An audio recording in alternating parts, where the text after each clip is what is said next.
Hello and welcome to the Savage Movie Nights podcast. Today we are talking about the 1984 David Lynch cult classic, Dune. I'm your bloated, festering, sadist drinking blood of my underlings host, Adam. Joining me, as always, is my voice of Chucky from Child's Play movies in a live-action role co-host, Kristen. Hi, Kristen. Hey, Adam. Hi, everybody. And of course, as always, the show wouldn't be complete without our George Clooney's uncle talking to a weird alien thing floating in a fish tank, co-host Rob. Hi, Rob. Hey, that's me. How you doing, Adam? Good. How are you? I'm good, thanks. Before we get started, usually we like to do a little, some talk to get us warmed up before we get into things. What is everyone's history with the Dune franchise? Kristen? Well, I don't really have one. Honestly, I have no history. I've heard of the franchise, obviously, with the new recent ones that came out and everything. I've been hearing good things about them. It's been one of those things where it's like, yeah, that's a movie that I could watch at some point. I think maybe the runtime was keeping me from watching it, but I had a vague interest in the newer movies. But I didn't even really know much about this one until we watched it. And I'll tell you what, it was an interesting introduction to the franchise. I can definitely understand that. Rob? So, I always was aware of Dune. I think mostly because it was like a classic book, or perhaps it was a series of books. And I knew about the cult following. And even though I was very much into sci-fi, the story felt kind of complicated to me, and I was always kind of shied away from it. It really wasn't until way, way later, honestly, not until the new versions of Dune that just came out, that I understood some of the story, but it just kind of clicked for me finally. And that's why we're going to talk about 1984's version, because there's some interesting things in this one after seeing this at this point in time. Well, in some ways, Kristen was kind of like the audience in 1984, where you'd maybe kind of heard of Dune, but you never really experienced it, didn't really know what it was all about. And so, her going in blind was great. Rob, I was somewhat similar, but a little different, because my mom loved Dune. She loved the books. She loved the movie. And typically, when my mom loved something, that also permeated to me and my brother in a way. So, in part, we grew up watching Star Wars because she loved Star Wars, stuff like that. For some reason, I never saw a single frame of Dune, of this version of Dune, which, like I said, was one of her all-time favorite movies before now. I saw clips and stuff in people talking about it, but I never was really around as she watched it. She didn't really watch it with us. She read the books. She listened to audiobooks of the books, but that wasn't also as much as we would listen to audiobooks and stuff in the car all the time together. That wasn't one she really listened with us to, that she really listened to with us. So I only had what I picked up from other pop culture really about Dune up until the new ones started to come out. And by the time the new ones started to come out, my mom had passed. And so I was actually, one, I really like Denis Villeneuve, who is the writer-director behind the new ones, and a lot of the cast members. So I was excited for it. And it was a way to make me feel closer to her, now that since she was gone. And I decided I wasn't going to go back and revisit the 84 version or the book until I had seen both parts, because I didn't want to have expectations or spoil anything. So I watched Dune Part 1 and then watched Dune Part 2, which actually came out on what would have been her birthday. So my brother and I weren't able to see it that weekend, but we were able to go together kind of in her memory and see it the next weekend.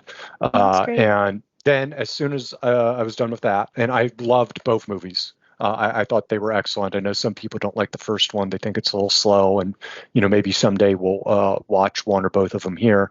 But I then listened to the audiobook, and around that time, we were already kind of knowing we were going to do the movie for we were going to do 1984's version for the podcast, and so that kind of worked as research. And then I watched the 1984 version for this, and I'm now all caught up. I guess there is one other version I could watch that I still haven't. But, now I am really enjoying every version of Dune I've seen, encountered, the book. Right. Looking back at things in that era, I probably was about 9 when this came out. A couple of things I don't recall, and maybe it was just low profile and not at a high enough level, but I never really saw it. It was one like cross promotions, Happy Meals or whatever like that. Like I don't remember any cross promotions, or back then it was like Hardy glasses, right? Maybe some of those. But the other thing was I don't really remember, and I'm sure toy collectors will pay me for, but like I don't remember the toys at all, and that was such a key part. I was gonna say we're gonna talk about it because like this, we'll talk about the history and what this was intended to be, which especially like now that we've watched the film, what the intention was. Does that make sense, or is that kind of laughable? Without trying to give too many spoilers. But so we've got kind of a variety of different familiarity levels with Dune, where Rob and I both had a bit of a history with Dune, but neither of us knew it super well. At this point, I'm obviously not a Dune expert. But I was very helpful to Kristen, especially in trying to remember how to pronounce some of the names. But even then, might not always get it right. So apologies for all of us. Yeah, sorry in advance. There is a chance that I will still get some of them wrong. Feel free to correct me. I will also potentially get some of them wrong. I also have names of people, like actual living people, not just characters in Dune, that I might get wrong. So I apologize for that. But we do the best we can. So, now, with all that being said, on today's episode, we are going to learn why Mel Brooks is here, how much $2 million would get you in 1976, and most importantly, what you can do to get fired from a successful auto repair manual publisher, because today we are talking about all things related to Dune, the 1984 David Lynch version. But first, a word from our sponsors. Today's episode is brought to you by Jazzology with Willard Jenkins. Jazzology is a fun and challenging jazz trivia show where 2 contestants go head-to-head for a chance to win $100 and prove their jazz knowledge. Watch along and see if you know the answers. Want to prove you're a true jazzologist by appearing as a contestant on the show? Use the link in the description of any episode to sign up. New episodes air every other Friday on Savage Content's YouTube channel, youtube.com/savagecontent. And all past episodes are available under the Live tab. Thanks to Jazzology for sponsoring today's episode. And now, back to the show. Talking about the history of Dune is nearly as monumental a task as adapting the book. We could be here for a long time and not get through everything. Instead, we're going to have to settle for the Cliff Notes version. We'll start with a brief look at the 1965 novel, previous attempts to adapt the film, a look at David Lynch, and finally, the actual production itself. So, we start with the author of the novel, Dune.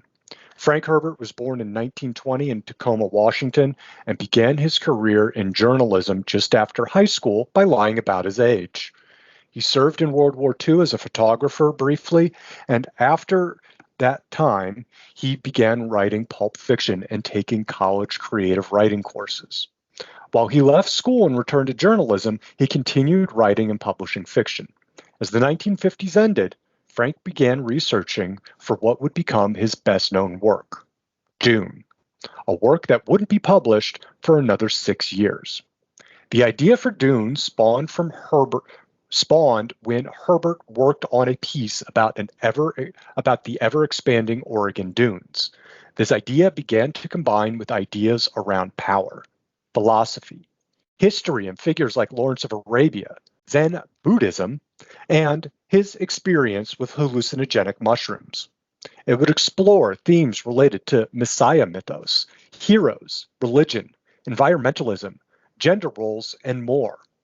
It was to be a work of hard, soft science fiction, which takes a second to explain. See, hard science fiction is science fiction that is grounded in actual science.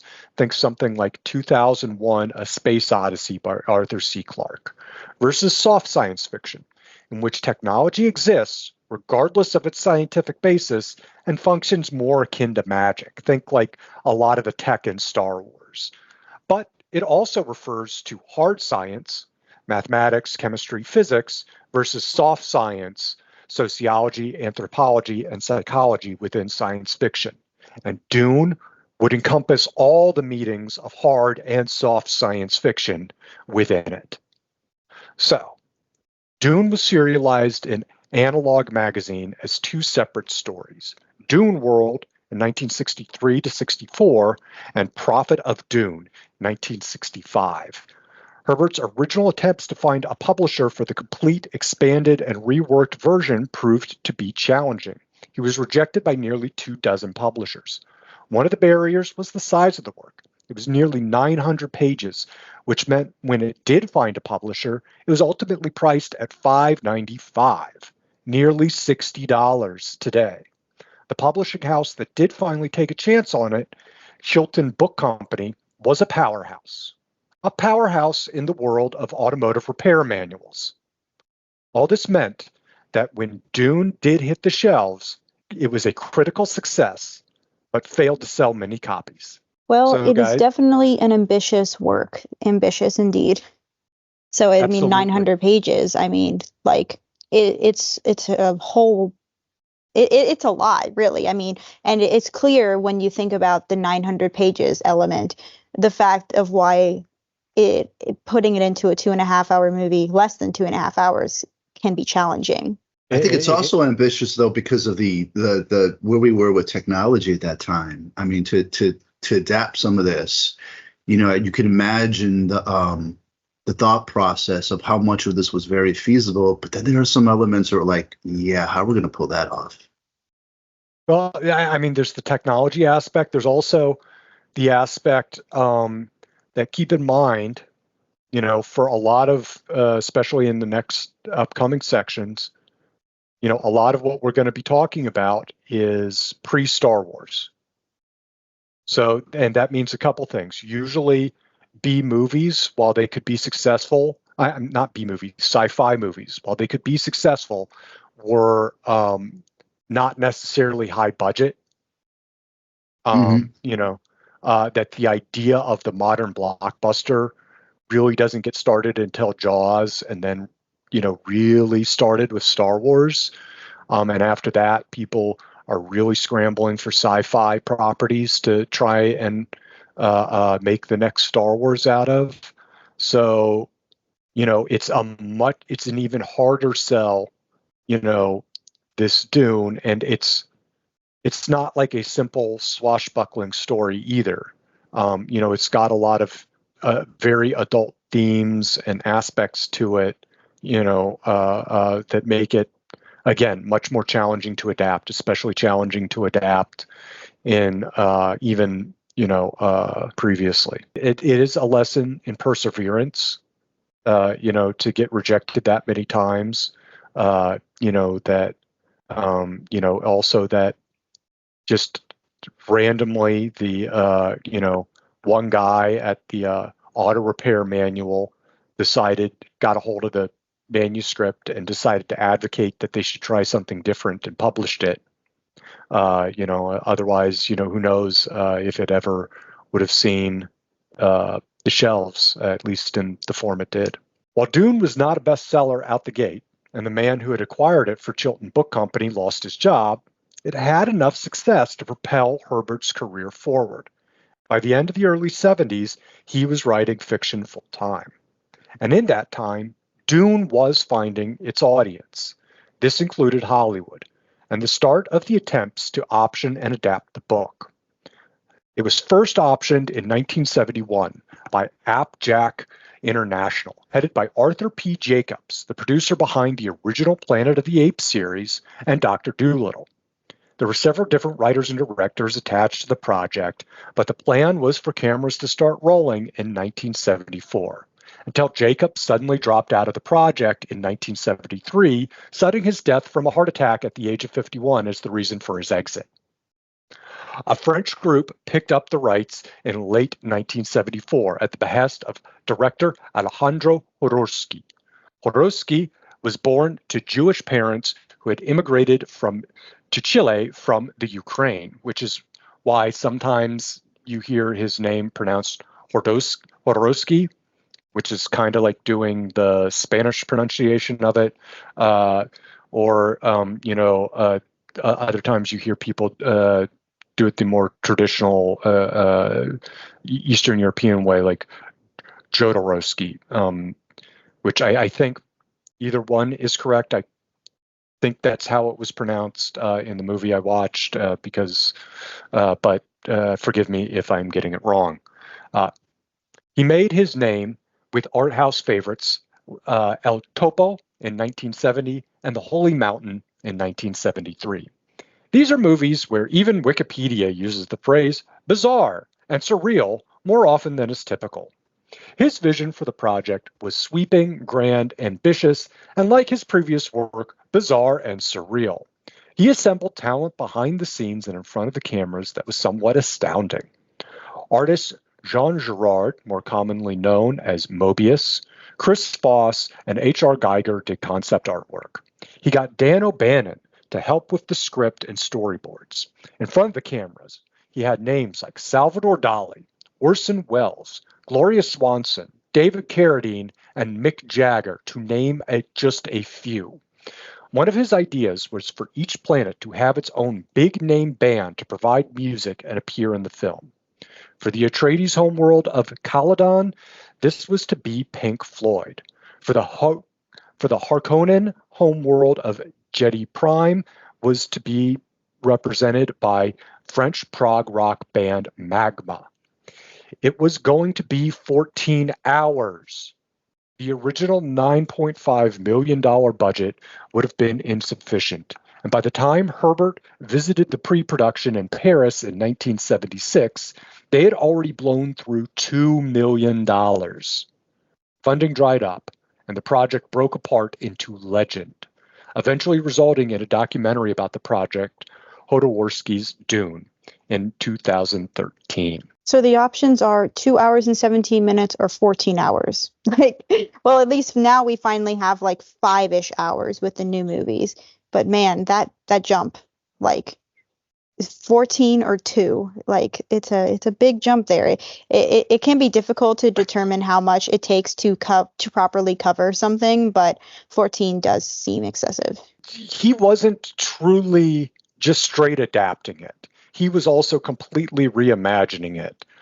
He used some awkward terminology I'm not going to use here when describing some of that. But he was a very weird. He's a very weird guy with interesting ideas and definitely a unique vision. It would have been interesting, but I see no way they could have ever like one of my gripes with the documentary is I feel like they make it seem like it was a lot closer to actually happening than like, oh man, like if a few more things had broken right, we would have had this amazing. I don't see any way this was ever actually going to happen. But it would have been interesting, that's for sure. Yeah. Rob, what are your thoughts? No, it's just I was just thinking about the two sides of this, and it sort of it really explains all the different attempts of and challenges of creating this franchise and how it's been sort of restarted in multiple decades over and over again. Well, and it's also interesting, that if it weren't for a heart attack, think about, because like we were talking just before about like the state of sci-fi movies before Star Wars. And so imagine an adaptation of Dune on the level of the original Planet of the Apes series. You know, you could see that sort of, but it just I see a lot of Barney episodes. I don't think it would have been good. Yeah, but that's what I mean. Like, if it wasn't for a heart attack, that's probably what we would have ended up with.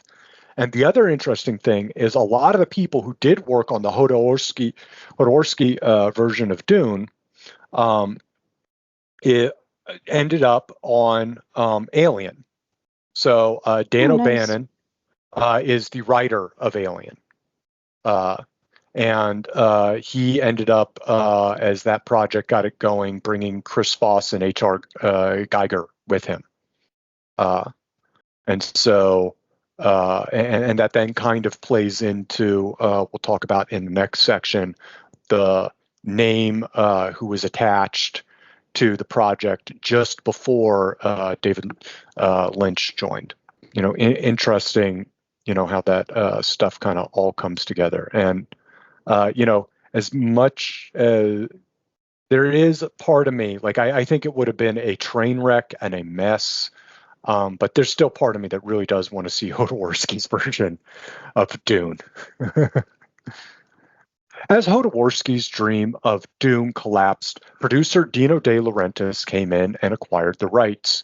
De Laurentiis is a legendary name, helping produce diverse fares such as 3 Days at the Condor, Serpico, Blue Velvet, Conan the Barbarian, Flash Gordon, Army of Darkness, and one of my favorites, The Transformers, the movie. Transformers! For some time, Ridley Scott was attached post-Alien, but ultimately felt the project required too much and left to pursue Blade Runner. Eventually, De Laurentiis settled on David Lynch. Lynch had been born in Montana, but his family moved a lot as he grew up. He was in and out of college, uncertain of what direction he wanted to take, until he became interested in filmmaking, writing and directing his first experimental short in 1967. He would go on to make more shorts and eventually enroll at the American Film Institute Conservatory.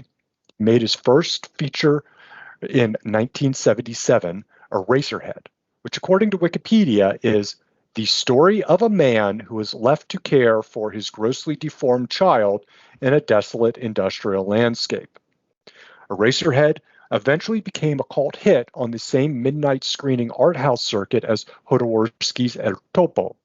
It was on this circuit that it got seen by a producer for Mel Brooks's Brooks Films production company and led to Lynch's next project, The Elephant Man. The Elephant Man was the true story of Joseph Merrick, called John Merrick in the film, a man with severe deformities in Victorian England who eventually enters the care of a doctor. With Brooks' name behind it, and John Hurt, Anthony Hopkins, and Brooks's wife Anne Bancroft in front of the camera, the film was a success, commercially and critically, earning nearly 5 times its budget at the box office and tying Raging Bull with 8 Oscar nominations that year. With that, Lynch's name hit the mainstream, and he was faced with a choice for his next project: Dune or Return of the Jedi. So, right. It would have been interesting had he went the other way, because maybe I don't know. I am a fan of the Star Wars movies. You know, but I've probably seen them all like once each. Like I like them, but I don't know. It could have been interesting. Maybe it would have been better because it talked about with the different types of science fiction. Star Wars doesn't waste as much time like trying to world build with you. It's just kind of like, these are things that are happening in the world. So maybe his vision would have worked better in Return of the Jedi. I don't really know. Well, yeah, but you just don't want to touch Return of the Jedi. But it's also like, because like that wasn't a true independent gig. Like Lucas was still overseeing everything. Right. You know. So he would have made sure it was right. But no, what I'm saying is, like, probably part of what turned Lynch off of that gig in the first place is the lack of freedom. Sure, yeah. You know, that he didn't want to, you know, just be, doing what someone else, wanted. But it also, like today with David Lynch, with Lynch's reputation, and now that we have more of a body of work to pull from, it seems bizarre that he was ever even in the running for Return of Yes. the Jedi. But we'll talk about it as when we go into the next section, that it's not as weird as it seems on the surface. And that's part of why I wanted to emphasize, there's this, it is weird, like when you look at Eraserhead, but then, Elephant Man had been this big critical and commercial success. And so, that and is a little more of a mainstream movie in that sense. So that helps put it in the context of what was going on at the time, at least. And then for Ridley Scott, his version was going to split just Dune Book One into two movies. And that was why he left the project, was like, this is going to be like the next 6 years of my life, and I just can't commit that much time to it. Like, I'm going to do, Blade Runner, and, then I can be on to the next thing instead. Well, I wouldn't want to interrupt Blade Runner, one of my all-time favorites, but to think his touch on this would be kind of interesting, especially if that included, and I'm not sure based on the way you were wording some of this, but if Geiger was a part of it, that would be crazy. That would be kind of I think I think if Ridley Scott had decided to go ahead with it, he would have ended up using guys like Geiger and Foss and even O'Bannon, who had already had experience working on the project with Jodorowsky. So you would have gotten at least some of Jodorowsky's vision, I think, if Ridley Scott had continued on with it. But obviously that didn't happen. Lynch had been faced with a choice. Lynch ultimately chose Dune. But the two projects were not as dissimilar as they might seem in 2024. While Return of the Jedi was the final installment in a blockbuster trilogy, one of the most expensive films at that point that also flooded the market with licensed merchandise, Dune was planned to be the first in a trilogy, one of the most expensive movies at that time, and to flood the market with licensed merchandise. Lynch worked on the script and how to bring about his vision for the project. It was determined that the only studio with space big enough that they could lease for a long enough period of time was in Mexico. So the production moved to Mexico City. Filming began on March 30th, 1983, with a reported budget of $42 million. Numerous problems plagued the production, from the typical on a big project, like effects not working properly, to more location-specific problems, like failing electricity and cast and crew illnesses, to having to fight off a potential crew strike. Filming wrapped in late September 1983, with some additional reshoots in February of 1984. When it came to editing, Lynch's initial cut was over 4 hours, with a plan to bring it down to closer to 3 hours. This was deemed unacceptable to the film's financer and their distributor, Universal Pictures, who removed Lynch from the editing process at that point. Despite these troubles, it was still planned to be a massive release, with over 30 lines of product tie-ins, including toys, pillowcases, and posters. The band Toto, of Africa fame, we bless the rains down in Africa, Toto, was brought in to provide the soundtrack, similar to how Queen was brought in for a different Dino De Laurentiis production, the soundtrack of Flash Gordon. Brian Eno, the musician who's famous for collaborating with people like David Byrne and David Bowie, provided the film's theme. It was also to be released in the US and internationally at the same time, which was not the norm at the time, with 1,700 prints each equipped with a coding system to help prevent piracy. The premiere was set for December 14th, 1984. So my initial question with this section first is how it went from first in a trilogy to 4 hours. Like, was there a Well, change at some point where it was going to just be one movie again? no, that was just his initial cut for the first movie in a trilogy. That's insane because like it's basically the whole movie, right? I mean, what we see is the entire story condensed into like 2 hours and 15 minutes. So where would he have gone from here? To one of the because in Herbert's lifetime he wrote like 5 other books in the Dune universe. Okay, gotcha. That we'll talk about in part 2 of the episode. But and that's the same thing like with the recent version of Dune Part 1 and Part 2 uh, take just all of the original Dune book.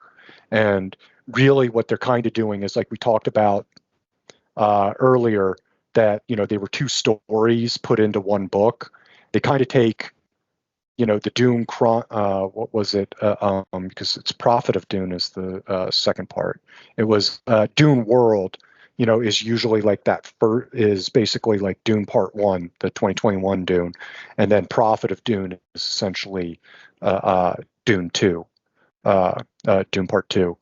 And so then, like they're talking about like Villeneuve wants to make a third one and do it as a trilogy, and he would take the next in the series, Dune Messiah, which Okay, come out gotcha. in 1969. So, Interesting. I mean, it seems to be working. The new ones, the people seem to be loving them, so I trust that guy. I haven't seen it, but I trust the guy.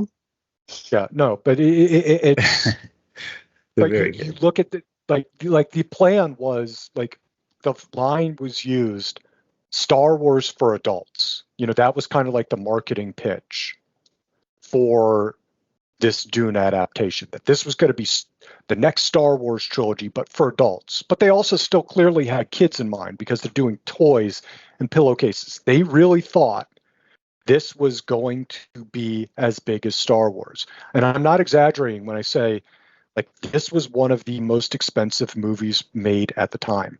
And Return of the Jedi had been. Return of the Jedi had about a $40 million budget.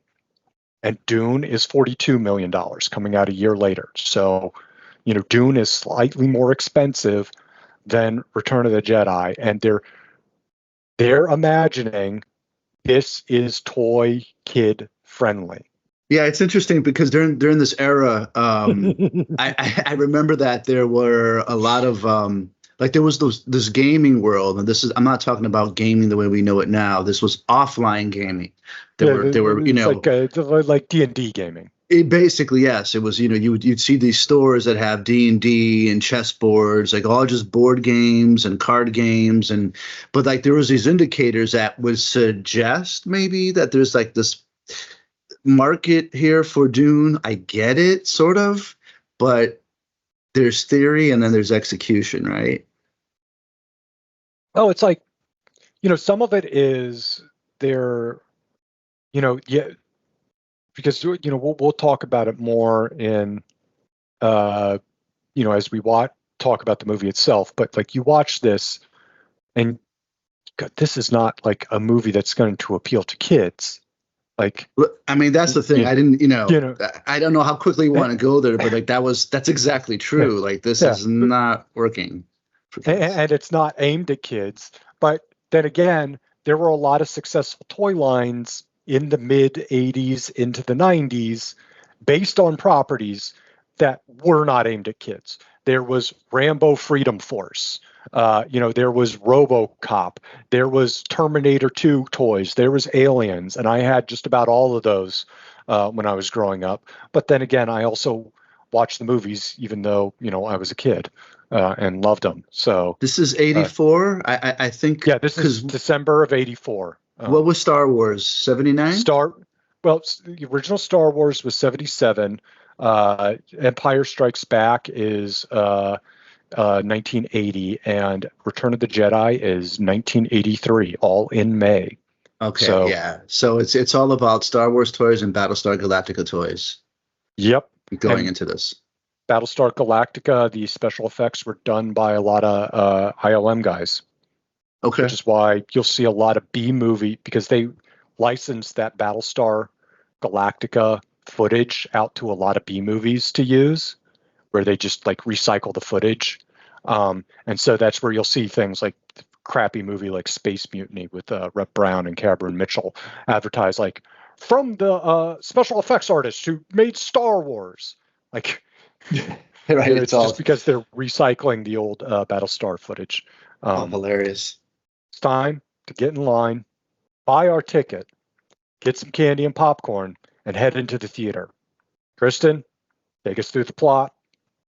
All right, let's first set the scene. We'll do our best here. Princess Irulan explains that it's the year 10,191, and the universe is ruled by the Emperor Shaddam IV, her father. No worries. The most valuable substance in the empire is the spice melange, which extends life and expands consciousness. The spice also allows the Spacing Guild to fold space, allowing safe, instantaneous interstellar travel. The spice is only on the planet Arrakis, also called Dune. This planet is home to the Fremen people. So in like the first scene we see after, this is kind of like a voiceover, as I said, from Princess Irulan. She's on screen. And then the first scene we see the guild leader is demanding the emperor give an explanation on a conspiracy he had been told that is going to jeopardize the spice production that they have set up. And the emperor reveals that he has transferred power and control of the planet Arrakis to House Atreides in hope that Arrakis' enemies, the Harkonnens, will be weakened or defeated by the emperor's own Sadakor troops.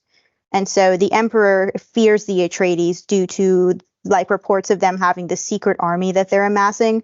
So the guild leader tells him that he wants Paul Atreides, the Duke's son, to be killed. So that's kind of the setup here. It's a lot of information, big info dump. What are you guys' initial thoughts of this intro, this section? Like, I get why they use a narrator and try to get you guide you into the story very quickly.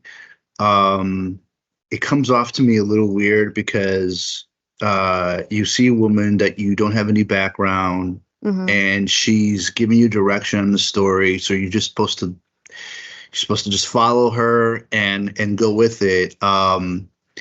But something about it comes off very strange to me, where like I don't even really follow her that well, and it turns me off more than it does turn me on to hearing more. Yeah, exactly. Because it's for me, it's like the voiceovers didn't really help me understand like at all. It was like I was being given a bunch of information and my brain was just turning it to mush inside. And it's just like I felt like I was dropped in the middle of a story and then expected to understand instantly. And I was like, what is going on?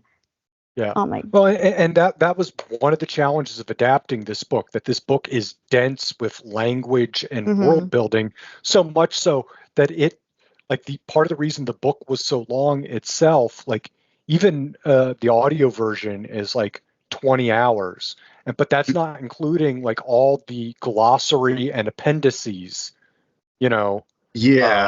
Explaining everything. I'm getting a flashback because that part, I think that's what intimidated me when I was younger, and just made me feel like sort of like it was a history class with weird names that you had to remember. It made it feel like work. Yeah. But like also then just like from a technical aspect, like usually you either go like with like a scroll. I don't know why I keep really putting an accent on that. It's a scroll. But a scroll, of text like Star Wars does, or an unseen narrator, even if they introduce themselves and you'll see them later. It was just very weird and jarring to, see this person, this ghostly person, because she's in this void of, hello, I'm Princess Irulan, and that also does fit the book, because like each chapter has like little excerpts from these like histories that Princess Irulan writes in the future about the events, Yeah, Uh, but correct me if I'm wrong. I think she pops out of the. You see stars, you see space, and then she just pops up, and I think that's really yeah, but weird. that's what I mean. Like that's what makes it weird. Like in the like even if you're recreating something from the book, like in the book, it's just like these excerpts from passages of work is like it tells is like from histories. And like one of the interesting things about those is like you get that they're like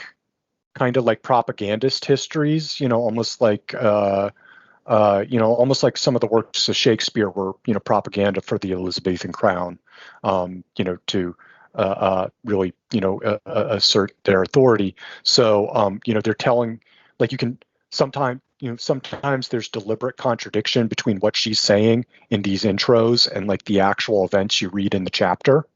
It fit in some ways in trying to adapt the whole history and that narrative tension between the propagandist history and the reality that the novel tried to show.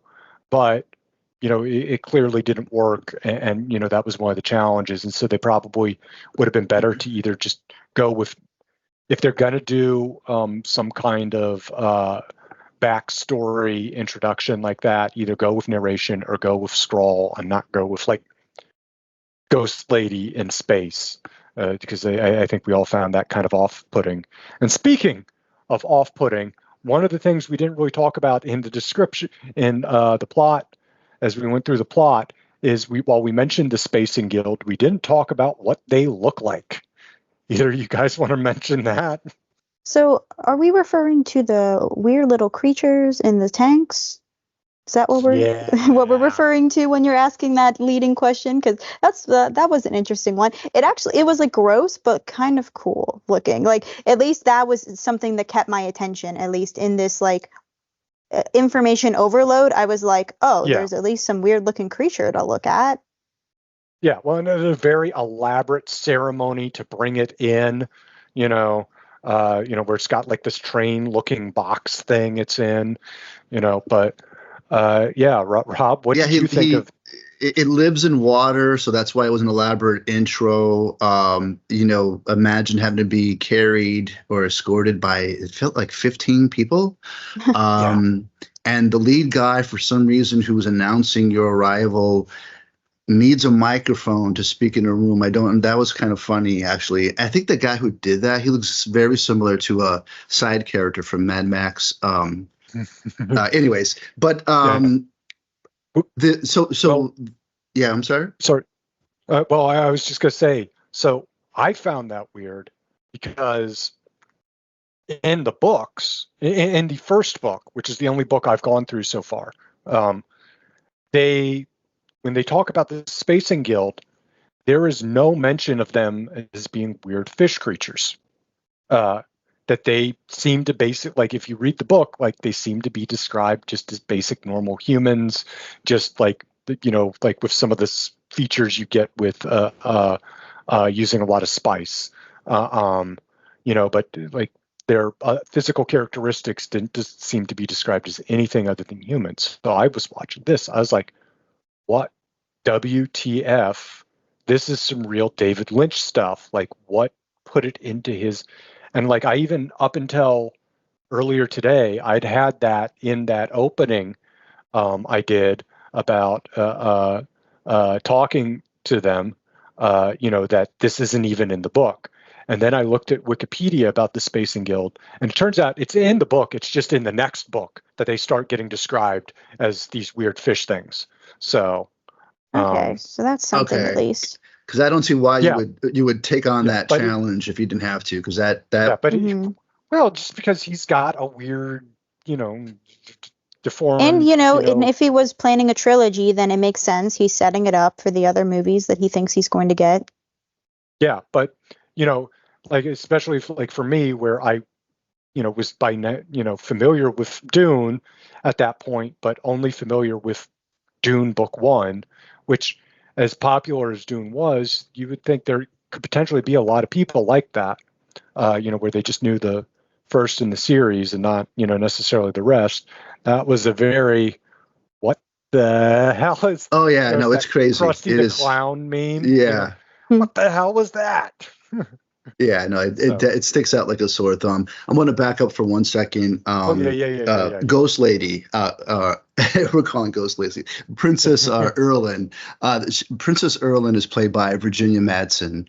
You know, you probably know her best from Candyman. Maybe she was the main character outside of Candyman, right? She was, I guess, the main victim, if you will, in Candyman. A lot of recurring roles in Moonlighting and Frasier. Very familiar face. I feel like she was in Yeah. a lot more things. Oh yeah, she's in a ton of stuff. One of the main roles, it's not a big role, but one of the main roles I remember her from is the movie The Rainmaker, the Francis Ford Coppola movie from the late '90s with Matt Damon and Danny DeVito and Claire Danes, based on a John Grisham book. She's in that. Yeah, Okay, she's great in Candyman. Like she Mhm. not necessarily like the first victim, kind of more like the one who's intricately connected to Candyman throughout the whole mhm. film and like kind of is trying to uncover information about him. So she's like the main character of the film. So she's a big and she's really good in that role. I think that's like as soon as I saw her face, I was like, okay, I know this face. And so when I Right. made that Mhm. connection, it made a lot of sense.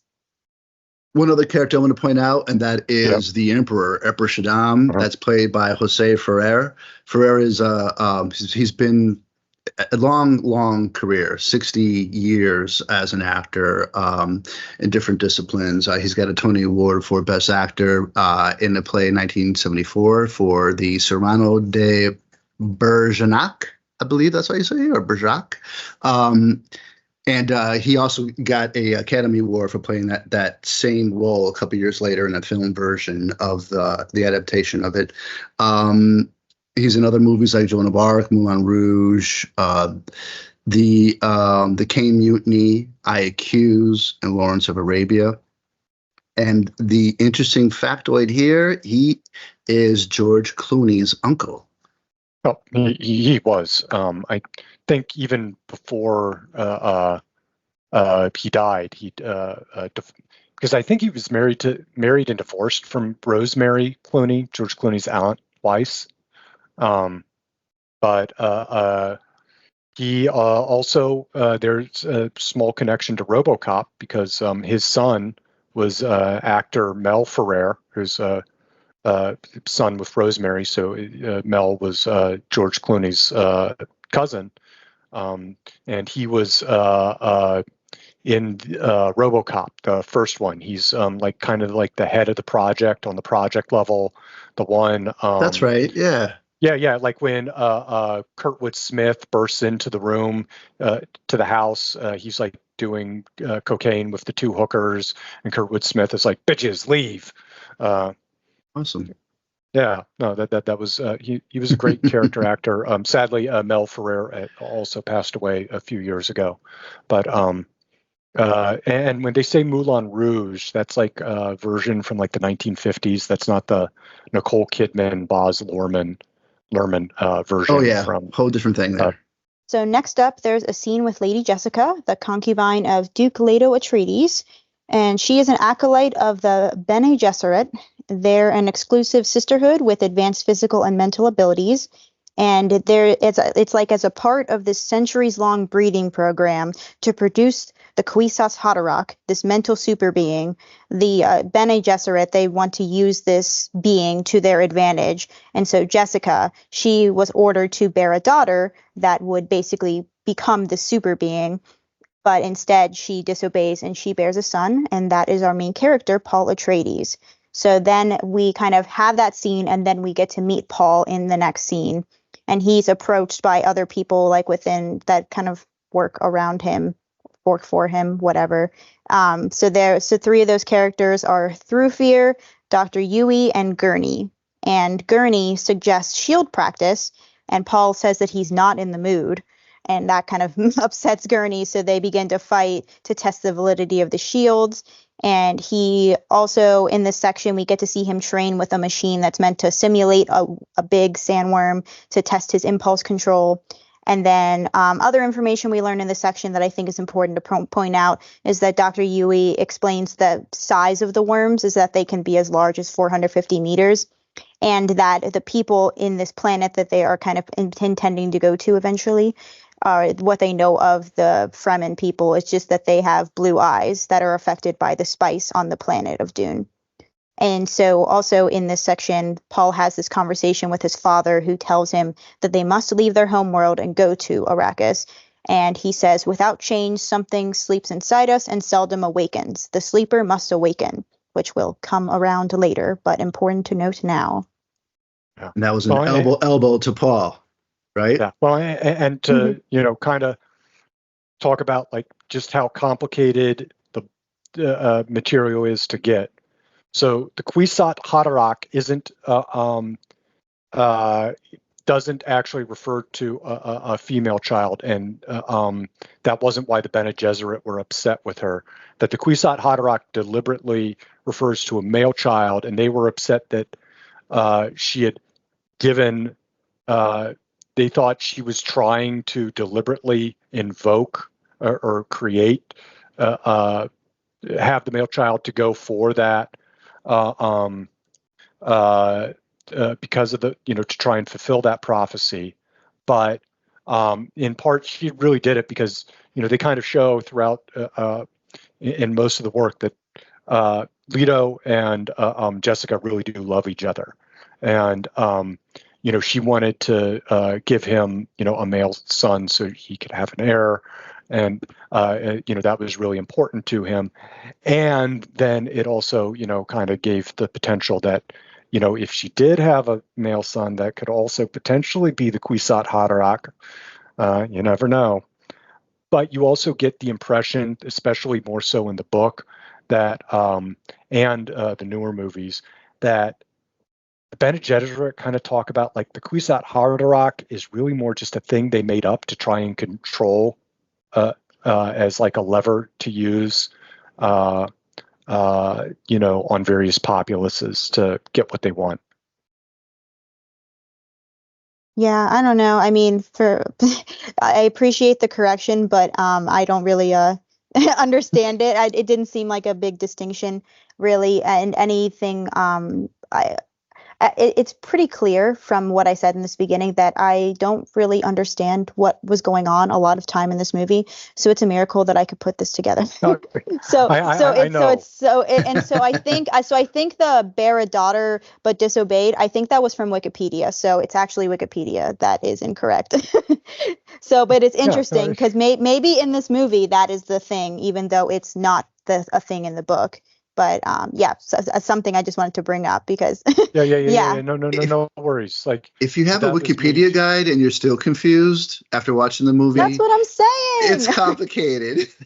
Exactly. Well, it's like at this point I've gone through 3 movies and a book, and I'm still probably also going to get things wrong. And I'm going to be honest with you guys. The lore. I'll be honest with you. When I first played this movie.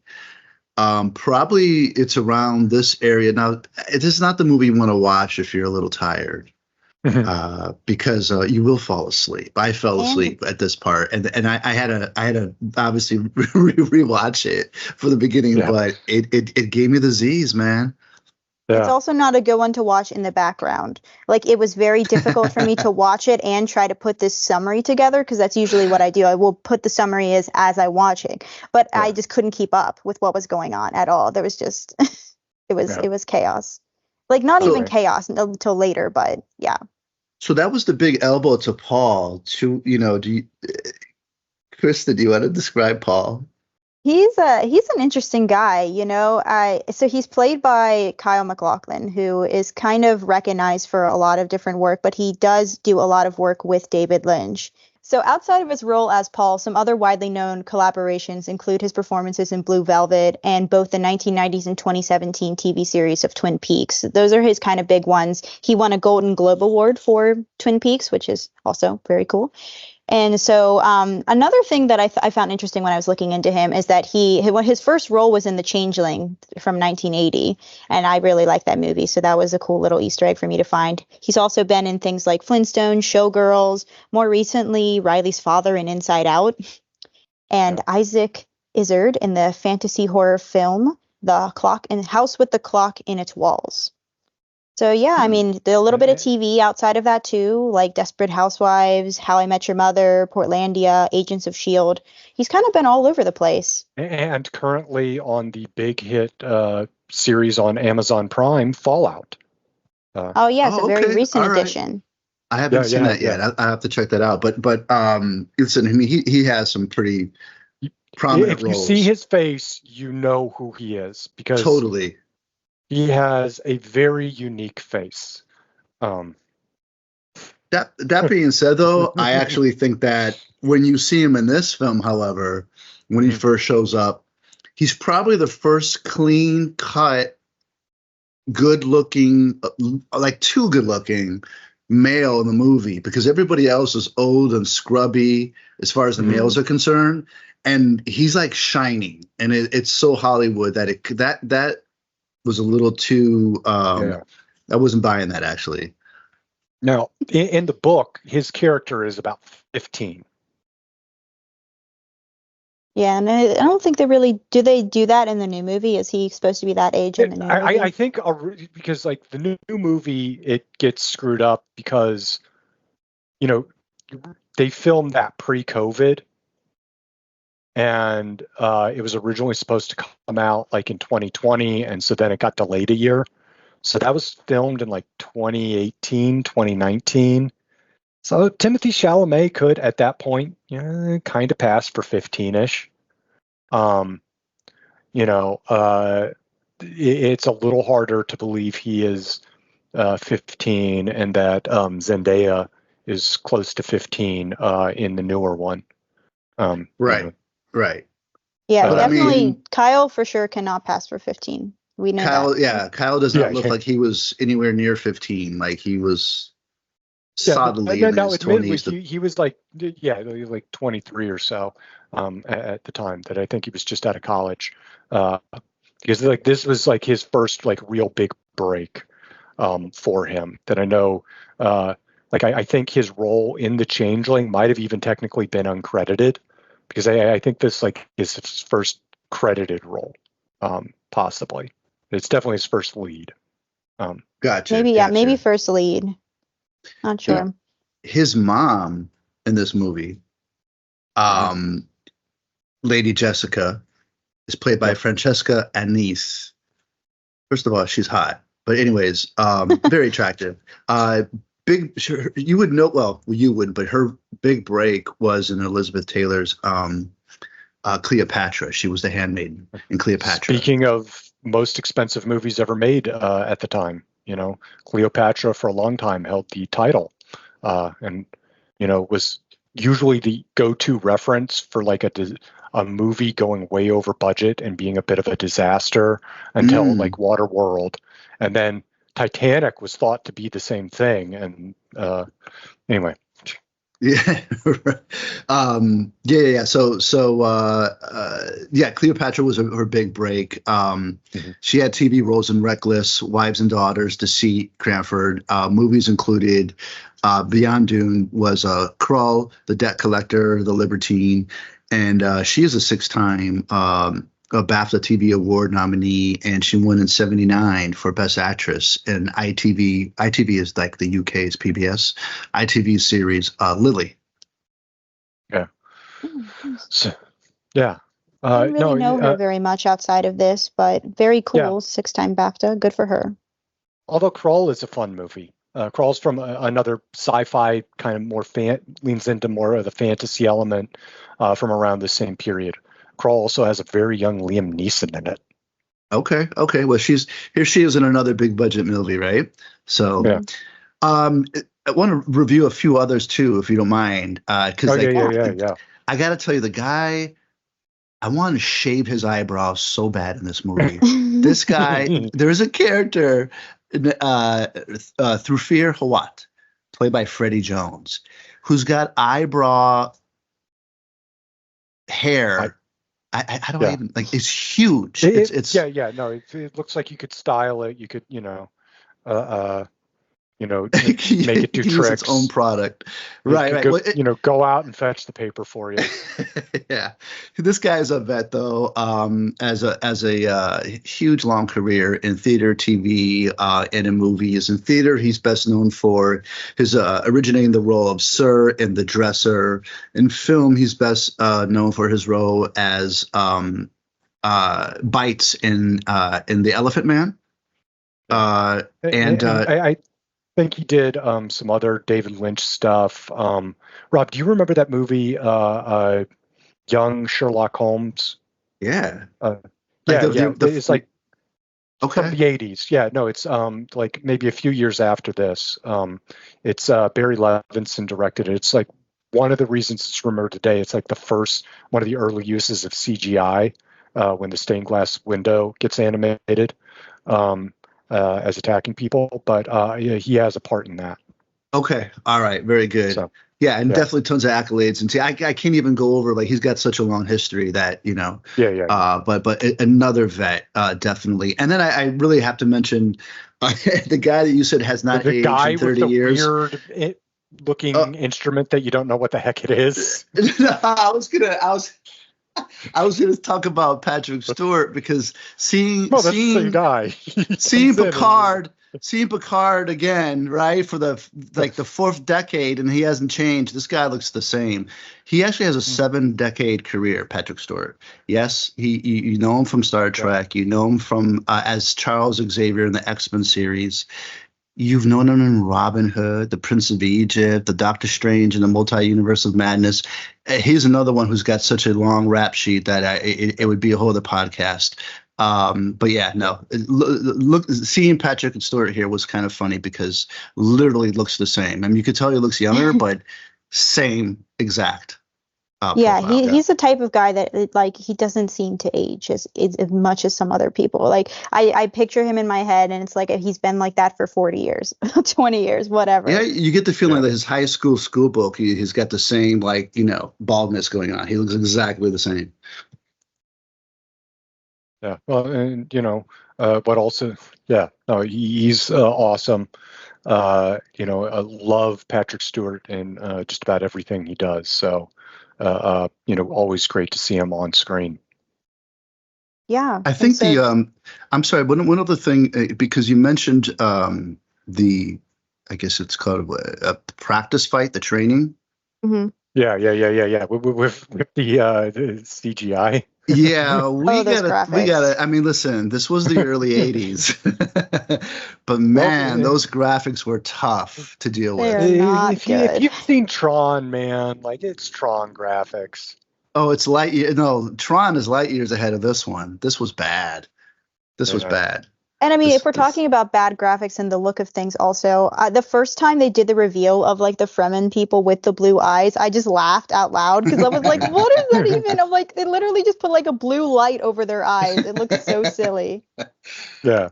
We'll get into more of the Fremen and Arrakis as we go on. But also like in the book, Patrick Stewart is probably age appropriate for Gurney Halleck. Maybe makes him seem a little too old because, like in the book, he's more of a young guy, like prone to like getting drunk, and like they said, like they make more of his singing and stuff than they really do in the movie, and. This is slightly different than like the Denis Villeneuve version. They have him played by Josh Brolin, who's already got like 10 or so years on what Patrick Stewart does in this one. And,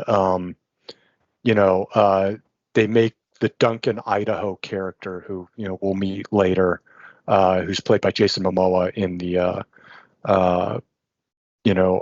like basically they kind of switch some of the characteristics around. It's interesting how adaptations go.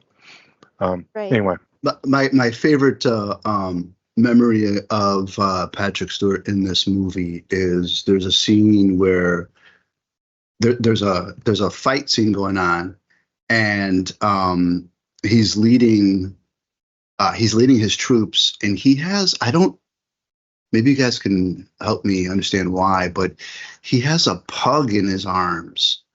I have Did you no guys? idea that. I noticed that. Thank you, Chalk it Rob, up for to reminding David me. Lynch. Yeah, David no, Lynch being I have David to, Lynch. because again, maybe it's something that shows up in one of the later books that I've not gotten to. But there was no mention of pugs anywhere in the book I went through. There's no pug in either of the more recent movies. So I'm pleading the fifth. I ain't got no idea. You don't know why you would bring a pug into battle? I don't. Yeah, no. Other than to kill him with cuteness. Who's a good boy? He's such a Very good. cute. Right. So yeah, that was bizarre. Very bizarre. Yeah, and I mean the bizarreness just continues in this plot, this entire movie. So the next part is about following Reverend Mother Mohim. And so this is kind of going into the son versus daughter thing that I at least have tried to understand from Wikipedia. So apologies if it's not correct. But at least Mother Mohim allegedly was upset that the Atreides had a son when a daughter could have helped seal the breach by marrying a Harkonnen heir. That is what I have in my notes. And then since that didn't happen, there's a chance that the bloodlines will both be lost. Basically, that seems to be the reason why they were upset. So Paul is then tested by Reverend Mother to kind of assess his impulse control. We already saw him kind of training for some impulse control. This is just another test to see things. And he has this like agonizing burning that's happening while he's got the like little thing that she's got on her finger up by his neck, and to her surprise he passes. He is able to maintain control, and she tells him that the Kwisatz Haderach will be able to go places that many cannot. So I get kind of like, I guess, being like, all right, I respect it. I respect the thing. Adam, were you wanting to say something about the bloodline thing before I did the next part? No, Okay. no, you're good. Okay, so then on planet Jetty Prime, we meet Peter de Veers, and he is the Harkonnen Mentat who delivers a reply from Duke Leto Atreides to Baron Harkonnen, and he basically is saying that they still have beef despite the peace gesture that the Baron claims that he did. So then he starts to plan his personal revenge by finding a traitor within House Atreides who will kill the Duke.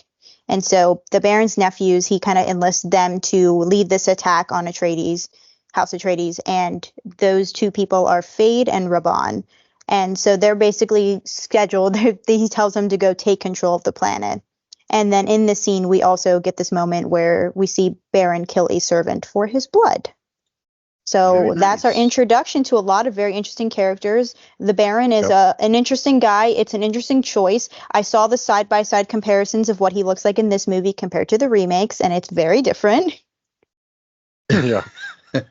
So Peter de Veers is played by Brad Dourif, and he is another one of these actors that you know very well. I mean, this is a solid name in this movie. He is probably, well, he's got a ton of accolades, but one of the things, some of the more interesting things is that he voices Chucky in the whole Child's Play franchise. He actually continues to do that to this day on the Sci-Fi TV series. He is the character from the Lord of the Rings series, Grima Wormtongue. He's got the Oscar-nominated role as Billy Bibbit in One Flew Over the Cuckoo's Nest. He's also been in Blue Velvet. A couple of actors in this movie in that. The Exorcist 3, Alien Resurrection, the 2007 remake of Halloween and its sequel. Tons of TV, probably most notable Deadwood, and he's gotten awards for actually his roles in Deadwood. But very solid actor. Yeah, well, like Deadwood is like what really, like when I really started to identify, oh, this guy is awesome. What else has he done? Oh, that's the voice of Chucky. Oh, he's in Alien Resurrection. I love that movie. Oh my God, he's in all these other things. But because he is, Deadwood is just a great show. Everyone should go watch it, and he is awesome in it. Yeah, I'm like a big fan of the Chucky franchise. Like Yeah. I would say that I became like a fan in the last like year or so because I had always been on the radar. But then when the TV shows started coming out, I kind of went back and started watching all of them because I had only seen the original and then I kind of went through all the franchise. And I think it's so cool that he continues to do the voice and everything. And actually, his daughter is in the TV Hmm. series too. She plays in the TV series and is really, really good. So it's really cool to see them get a chance to work together like that. But it's so Yeah. surprising that this guy is the same guy from One Flew Over the Cuckoo's Nest because like that I think that was my I know. introduction to Brad Dourif. It's And when Hmm. amazing. I made the discovery that he also was Chucky, I was like, what the heck? Oh my goodness. So it's like Right. it's Yeah. so interesting the duality of men that people can Yeah. do all Well, kinds I of mean, things. also like you think of like Grandma Wormtongue is then like a completely different role from this, or like Hmm. Hmm. his role in Alien Resurrection, or his role of Doc on Deadwood. That again, he's one of those. Like they talk about character actors because they tend to blend in so much you don't always realize it's them. You know, and he really fits that role.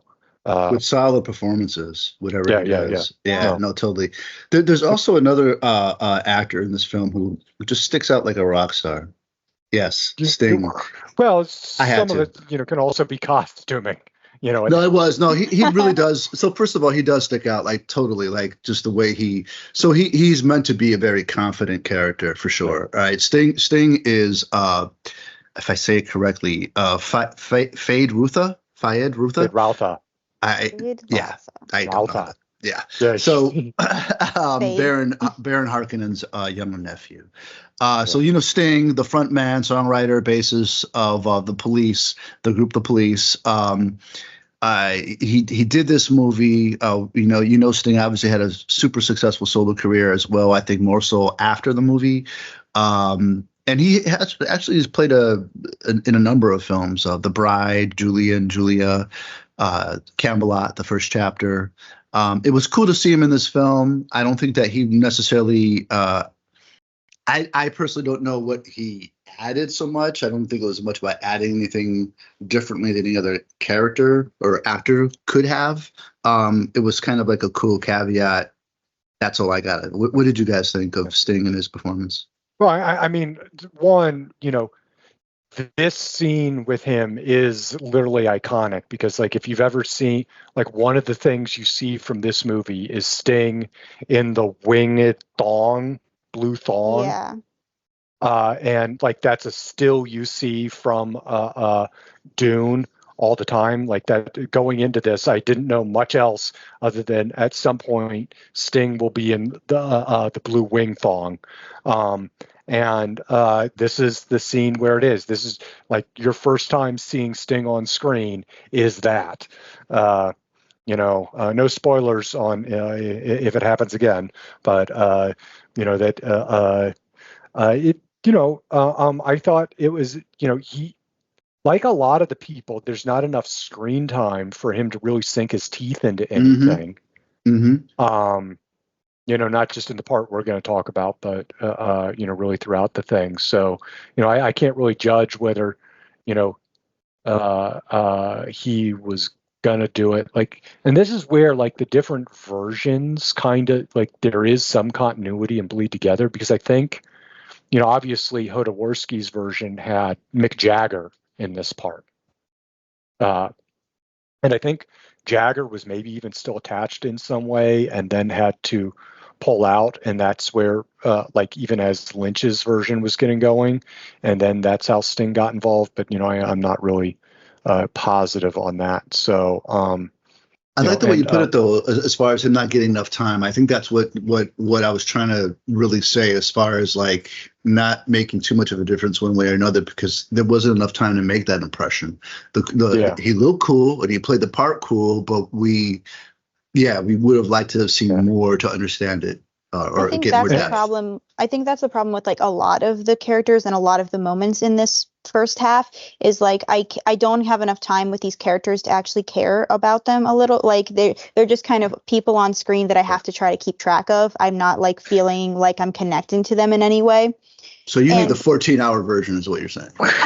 Well, well, it would be nice. A two-parter makes a lot of sense. That the new guy, he had it right. I'm telling you. Like, yeah. I think Well, if and that had been Ridley Scott's original approach too. yeah, and that's what you said, and I think Yeah, that would have yeah, because I think it's just too much info dumping, but then also it's giving this like TV movie vibe, like the actual like yeah. look of it just doesn't look very well done.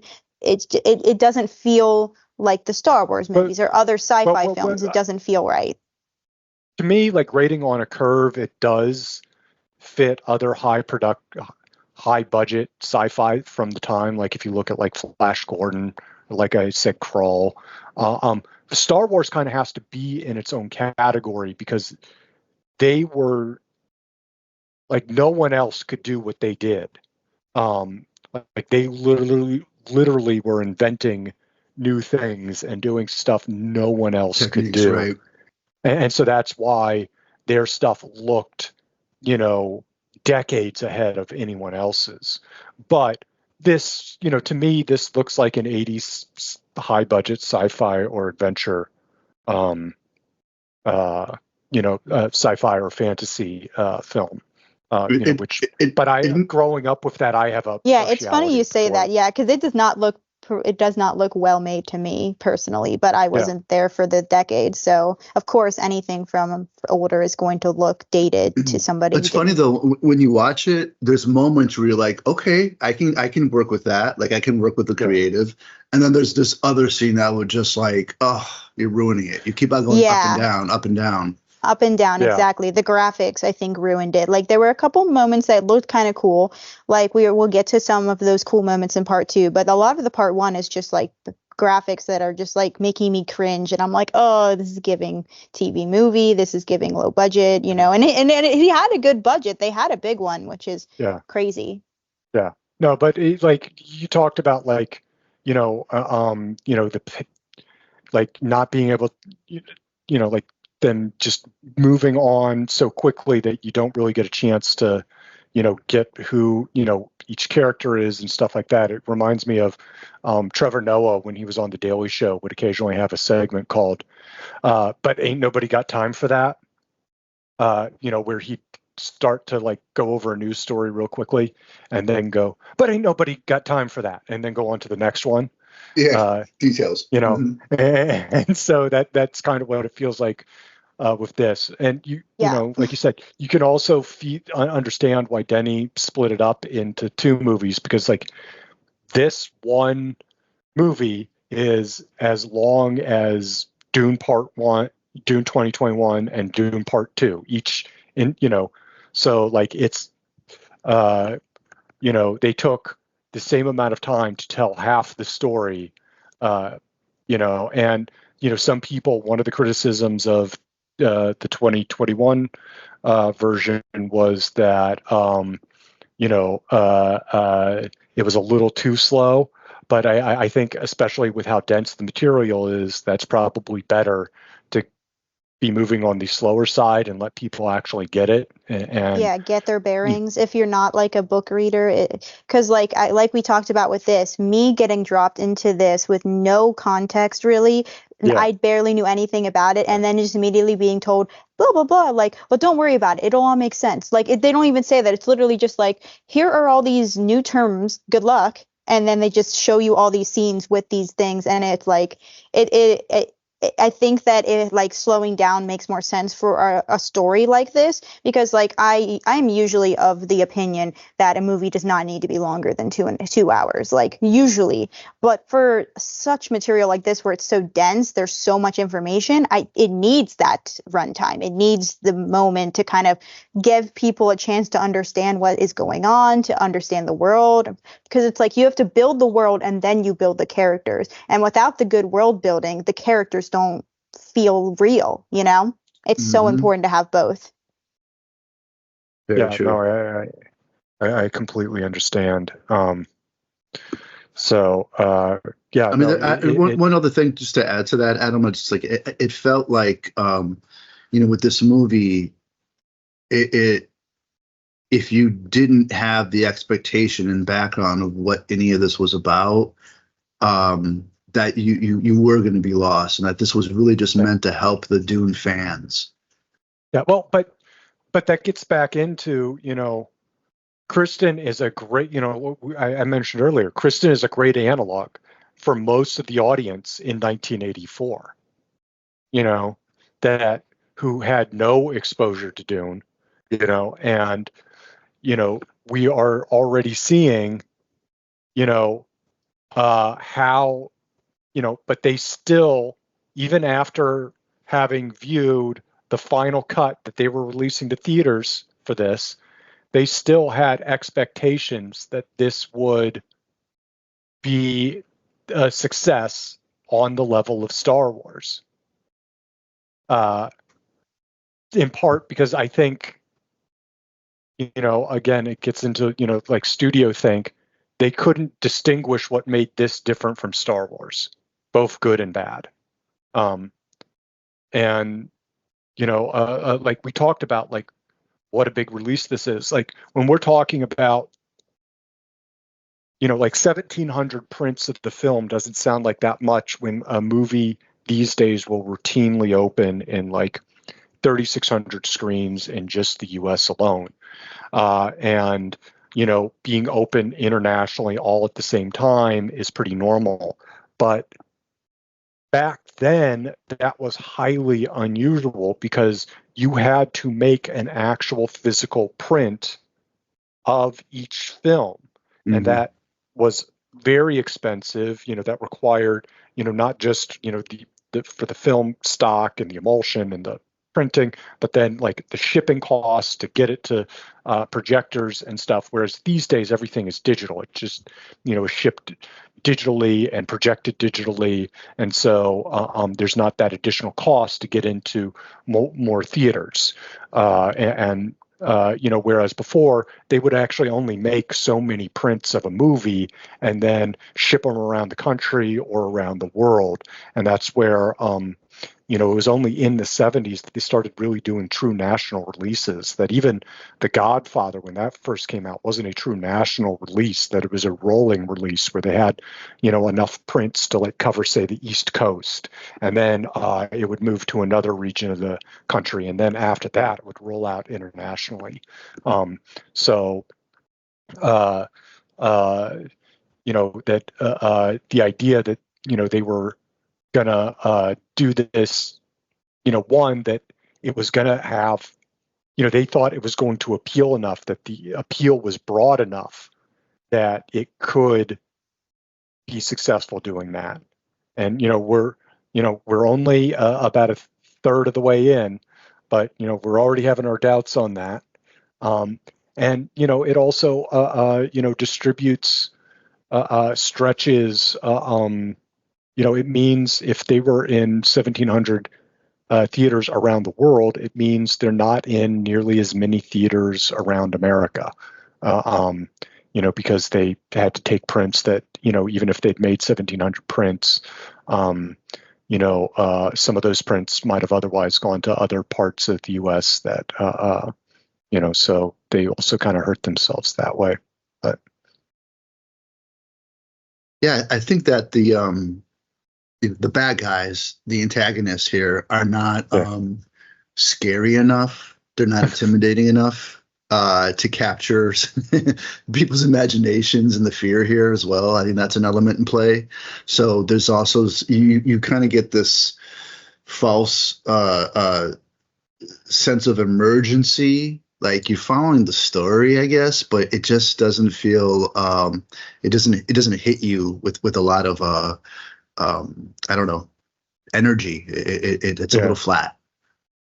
Yeah, well, and they're trying to show their evil, through their depravity, which is what the whole, killing the a servant and drinking his blood thing is about. But there's also some homophobic undertones with that, and I think some of that comes from the book as well. Even if unintentionally, because they're also trying to show they're depraved by how they pray and take advantage of their, servants, not just killing them, but also implying that it's sexual in nature, and that that they're attracted to other males. Oh, interesting. Yeah, I did notice that one of the or some of the characters of the Harkonnens were missing eyes, cut off ears, things like that. Yeah. Did you catch that? Yeah. Well, again, it's like, while he's described as fat and needing the repulsor lift to get around in the books, like, he's not like the festering sores, aren't there. Oh yeah, that was the nasty. pustules, like that's why Stellan Skarsgård in the new one didn't have those.